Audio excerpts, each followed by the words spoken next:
حنفی کہتے ہیں کہ چیلنج ہے کہ اہل حدیثوں کو بھینس کے حلال ہونے کی حدیث پیش کریں. میں کہتا ہوں حنفیوں کو چیلنج ہے کہ بھینس کے حلال ہونے کی حدیث پیش کریں. اور حلال حرام کرنا اہل حدیثوں کا کام ہے.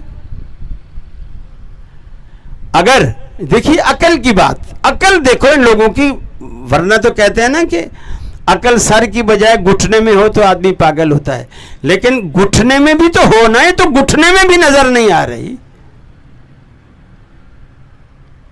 اگر آپ کے نزدیک بھینس کے حلال ہونے کی کوئی حدیث نہیں ہے تو آپ کے نزدیک بھی تو اگر آپ نے نبی کا کلمہ پڑھا ہے تو آپ کے نزدیک بھی بھینس کو کیا ہونا چاہیے؟ حرام ہونا چاہیے. سیدھی سادی بات ہے. اگر اہل حدیثوں کے پاس حلال ہونے کی دلیل نہیں ہے حدیث تو آپ کے پاس بھی تو نہیں ہے نا. اب وہ کہیں گے، بلکہ ایک صاحب نے مجھے کہا کہ جی حنفیوں کا احسان مانو. میں نے کہا کس بات کا؟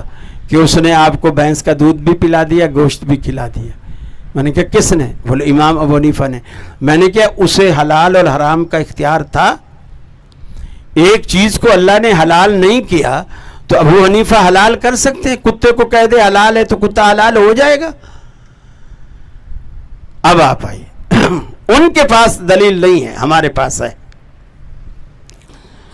نبی کریم نے جانوروں کی لسٹ نہیں بتائی کہ یہ جانور حرام ہے، یہ حرام ہے، یہ حرام ہے، یہ حرام ہے، یہ حلال ہے، یہ حلال ہے، یہ حلال. اگر ایسی لسٹ بناتی تو میرا خیال ہے پورا قرآن مجید جنگلات کے جانوروں سے ہی بھر جاتا.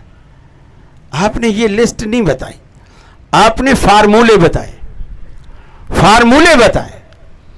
آپ نے جانوروں کا فارمولہ یہ بتایا، جو زیناب نہیں ہیں ان کے آپ دیکھو گے جبڑا نیچے کے دانت بھی اور اوپر کے دانت بھی بالکل برابر ہوں گے جیسے انسانوں کے دانت ہیں.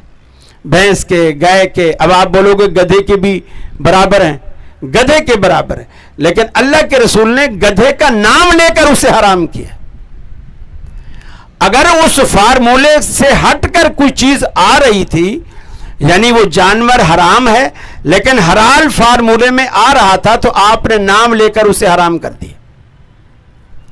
اور جس کا یہ فارمولہ بتا دیا کہ جس جانور کے یہ جو شاخ والے یہ سائیڈوں میں 4 دانت بیچ کے چھوڑ کے پھر ایک ادھر کا ایک ادھر کا، وہ نکیلا دانت بڑا ہوتا ہے، دونوں اوپر کے بھی نیچے کے بھی، جسے آپ کیا کچلیاں کہتے ہیں یا شاخیں کیا کہتے ہیں؟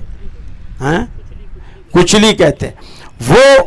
وہ جس جانور جو چیر پھاڑ کرنے والے جیسے شیر ہے، کتا ہے، بھیڑیا ہے، گیدڑ ہے اور اس طرح کے جتنے بھی درندے ہیں، وہ سارے کے سارے اس فارمولے میں جو زیناب ہیں وہ سارے حرام ہیں، اور جو زیناب نہیں ہیں وہ سارے حلال ہیں. اب بھینس اس فارمولے میں آ رہی ہے، ہم تو دودھ بھی پئیں گے، گوشت بھی کھائیں گے، لیکن تم پر آج سے حرام ہے کیونکہ حدیث تم مانتے نہیں ہو، اس کی علت حدیث میں ہے، لہٰذا آج سے تم یہ دودھ بیچنا بھی چھوڑو، اس کا گوشت کھانا بھی چھوڑو اور بھینس کالونی پہ پابندی لگواؤ.